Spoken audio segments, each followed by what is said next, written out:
ആ സ്വന്തം കുടുംബത്തിൽ ഒരാൾ കുറച്ച് ഉഷാറാകുമ്പോ ബാക്കിയുള്ളവരുടെയൊക്കെ കണ്ണ് കടിക്കാൻ തുടങ്ങി, മനസ്സ് ചൊറിയാൻ തുടങ്ങി.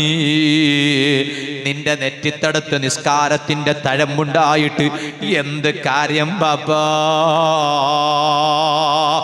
ഉമ്മ, ഏത് സമയത്തും നിന്റെ ശരീരത്തിൽ നിസ്കാര കുപ്പായമുണ്ടായിട്ട് എന്ത് കാര്യം?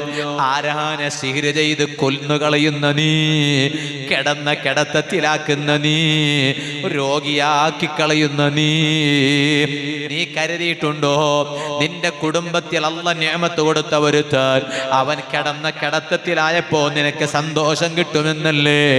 എന്നാൽ സിഹ്റ് ചെയ്യുന്നവരുടെ ദുരന്തമറിയുമോ? കൂട്ടുകെട്ട് ആരോടാണ് എന്നതിനെ കുറിച്ച് നന്നായി ചിന്തിക്കണം. തെറ്റായ ചങ്ങാതിമാരോട് നമ്മുടെ കുട്ടികളുടെ കൂട്ടുകെട്ടുണ്ടോ? എന്നാൽ ആ സ്വന്തം മക്കളോട് പറയണം, മക്കളെ നിങ്ങളുടെ ആ കൂട്ടുകെട്ട് ശരിയല്ല, അതുകൊണ്ട് അത്തരക്കാരോട് കൂട്ടുകെട്ട് സ്ഥാപിക്കാൻ പാടില്ല. ഇരിക്കട്ടെ, കപട വിശ്വാസികളുടെ ലക്ഷണം പറഞ്ഞ കൂട്ടത്തിൽ പരിശുദ്ധ ഖുർആനിൽ അല്ലാഹു തആല വീണ്ടും പറയുകയാണ്, വഇദാ റഅയ്തഹും തുഅജിബുക അജ്സാമുഹും. ആ മുനാഫിഖീങ്ങളെ നിങ്ങളെങ്കാലും അവരെ കണ്ടാൽ തുഅജിബുക അജ്സാമുഹും, അവരുടെ ശരീരങ്ങൾ നിങ്ങളെ അത്ഭുതപ്പെടുത്തും കേട്ടോ.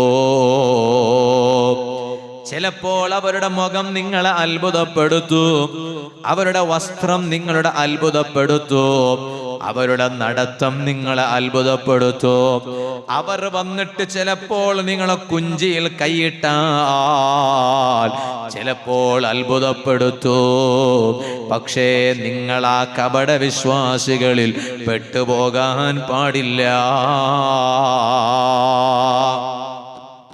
കുഞ്ചിക്ക് കൈയിടാൻ പുറത്ത് വന്നാനാ ഓനാദ്യം സൂക്ഷിക്കണം എന്നർത്ഥം.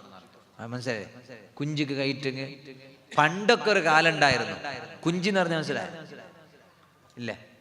ഇതന്നെ തോളത്ത് കൈയിട്ടാൽ, കുഞ്ചിക്കൊരുത്ത് കൈയിട്ടാൽ. പണ്ടൊക്കെ ഞങ്ങളുടെ നാട്ടിലൊരു വാദം ഉണ്ടായിരുന്നു, കുഞ്ചിക്ക് ഇങ്ങനെ ഒരുത്തമ്മൻ കൈയിട്ടല്ലേ ഏട്ടില്ല കുർദ അവിടെ.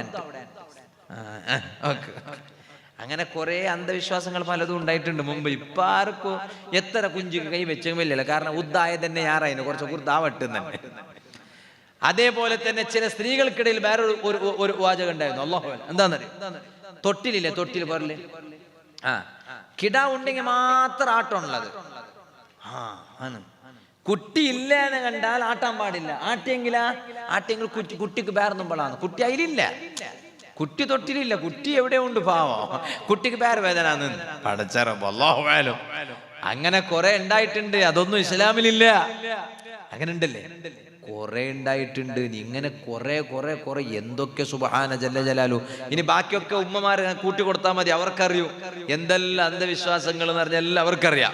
ഇപ്പൊ അതിലേക്ക് ഞാൻ കിടക്കണില്ല. ഞാൻ പറഞ്ഞു വന്നത്, കുഞ്ചിക്ക് ഒരുത്തം വന്നിട്ട് കൈയിട്ടാൽ ഓനെ ജാഗ്രതയാക്കണം, മോനെ ജാഗ്രതയാക്കണം. ആരെ നമ്പിരണ്ട, ഇന്നത്തെ കാലം ശരിയില്ല.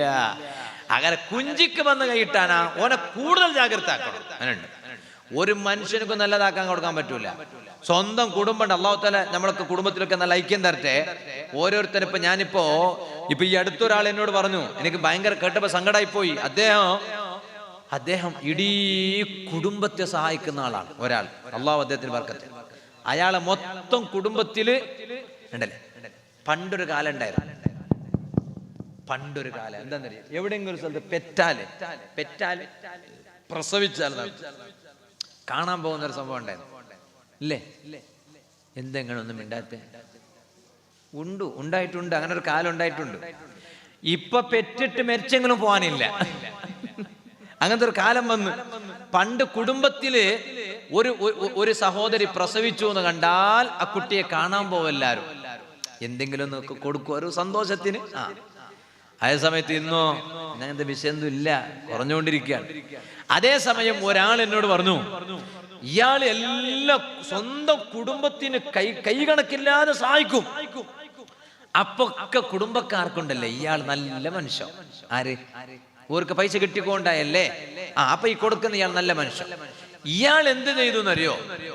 ഇയാള് സ്വന്തം ഒരു ബിൽഡിംഗ് കെട്ടിച്ച് പാവം. ആർക്ക്? ഇയാൾക്കും ഇയാളെ തിരിയോക്കും. ഇവിടെ തിരിയോന്നല്ല പറയാ, തിരിഞ്ഞ് നട്ടം തിരിഞ്ഞില്ല മതി. തിരിയൊക്കും മക്കൊക്കും.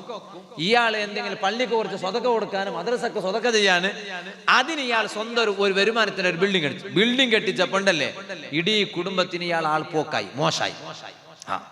അതുവരെ ഇയാൾ നല്ല മനുഷ്യനായിരുന്നു. എന്താ കാരണം? ഓർക്കെല്ലാം കിട്ടിക്കൊണ്ടായിന്. ഇപ്പൊ ഇയാൾക്ക് വേണ്ടി ഇയാൾ ആക്കിയപ്പോ മോശമായി. സുബ്ഹാനല്ലാഹ്. ഇപ്പൊ നോക്കുമ്പോ കുടുംബക്കാർക്ക് ഇയാള് പൈസ ഇല്ലാത്ത ആളായി മാറണം. അത് എന്താക്കുന്നേ? അല്ലല്ലേ കൊടുക്കുന്നത്. നൗഫൽ സഖാഫിക്ക് വഅദ് പറയാൻ കഴിയരുത് എന്ന് ജനങ്ങൾ തീരുമാനിച്ചിട്ട് കാര്യമില്ലല്ലോ.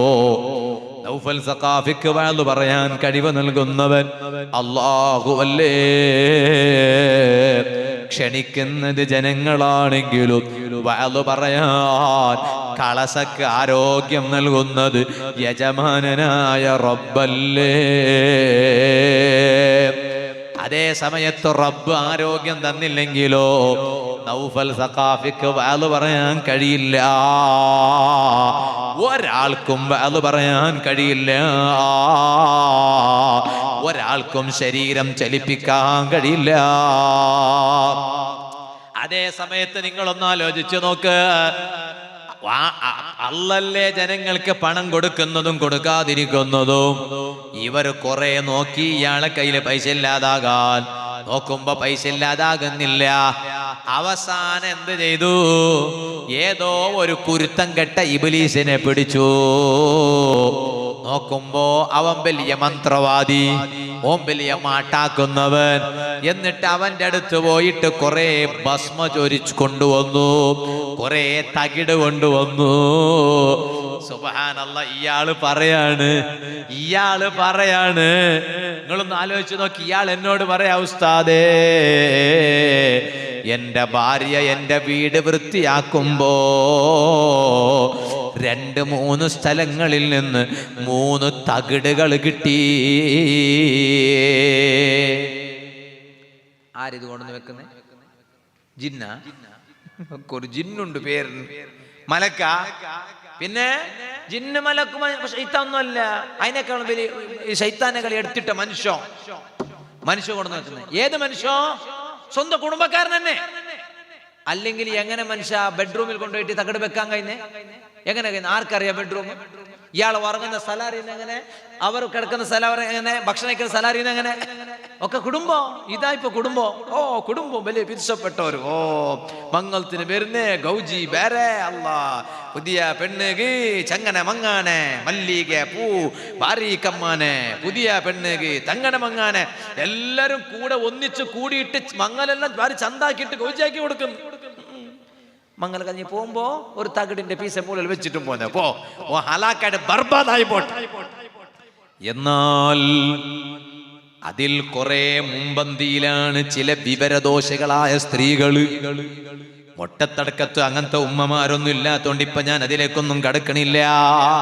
സുബ്ഹാനല്ലാഹ്. സ്വന്തം കുടുംബത്തിൽ ഒരാൾ കുറച്ച് ഉഷാറാകുമ്പോ ബാക്കിയുള്ളവരുടെയൊക്കെ കണ്ണ് കടിക്കാൻ തുടങ്ങി, മനസ്സ് ചൊറിയാൻ തുടങ്ങി. നിന്റെ നെറ്റിത്തടത്ത് നിസ്കാരത്തിന്റെ തഴമ്പുണ്ടായിട്ട് എന്ത് കാര്യം ബാപ്പാ?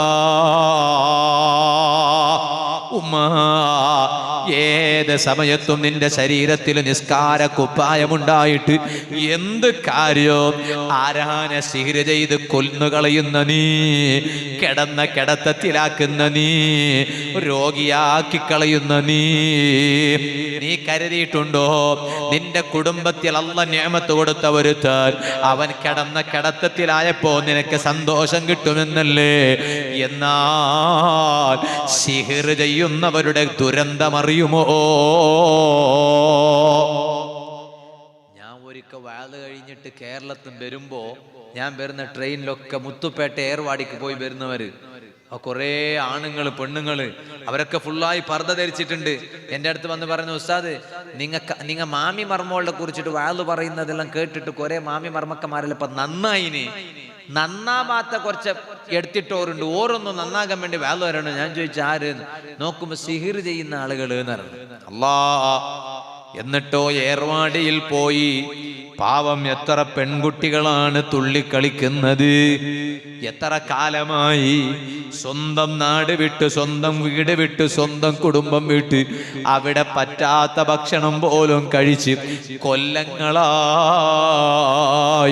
സിഹിർ ബാധയേറ്റ്, കുടുംബത്തിൽപ്പെട്ട ഏതോ ഒരുത്തൻ ശൈത്താന് പറഞ്ഞയച്ചതിന്റെ ബാധയേറ്റ് പ്രയാസപ്പെടുന്നവരില്ലേ? ചോദിക്കട്ടെ ഉമ്മ, നീയും നിന്റെ ഭർത്താവും നിന്റെ മക്കളും ഇവിടെ നാട്ടിൽ സുഖമായി കഴിയുമ്പോ നീ സിഹിർ ചെയ്ത് ശല്യം ചെയ്ത ഈ നിന്റെ കുടുംബത്തിലെ പാവപ്പെട്ട കുടുംബം ഏതോ നാട്ടിൽ പോയി പ്രയാസം സഹിക്കുന്നില്ലേ?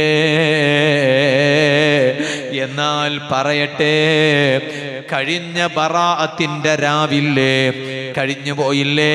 ശഅബാൻ 15-ാം രാവ്, അത് ബറാഅത്തിന്റെ രാവല്ലേ? അല്ലാഹു തആല അന്നത്തെ രാവിൽ എല്ലാവർക്കും അല്ലാഹ് പുറത്തു കൊടുക്കുമെന്നല്ലേ പറഞ്ഞത്? പക്ഷേ 7 വിഭാഗം ആളുകൾക്ക് ആ ബറാഅത്തിന്റെ രാവിൽ പോലും അല്ലാഹ് പുറത്തു കൊടുക്കൂല. ഞാൻ എൻ്റെ പല വാലുകളിലും അത് പറഞ്ഞിട്ടുണ്ട്, ഇവിടെയും ഞാനത് പറയുന്നുണ്ട്. ആ 7 വിഭാഗം ഇപ്പൊ പറയാൻ സമയമില്ല, എനിക്ക് വേറെ കൂടി കുറച്ച് സമയം, ഒരു 20 മിനിറ്റിൻ്റെ ഉള്ളിൽ പറയാനുണ്ട്. അതേ സമയത്ത് അതിൽപ്പെട്ട ഒരു വിഭാഗം അസ്സാഹിർ, സിഹിർ ചെയ്യുന്ന മന്ത്രവാദികളില്ലേ, ആ മന്ത്രവാദികളെ അടുത്തുപോയി സിഹിർ ചെയ്യിപ്പിക്കുന്നവരില്ലേ, അത്തരക്കാർക്ക് ശഅബാൻ 15-ാം രാവ് ശാഫി ഇമാം പറഞ്ഞു ദുആക്ക് ഇജാബത്തുള്ള രാവ് നല്ലേ. ആ രാവിലെ പോലും അല്ലാഹ് അവർക്ക് പുറത്തു കൊടുക്കൂല.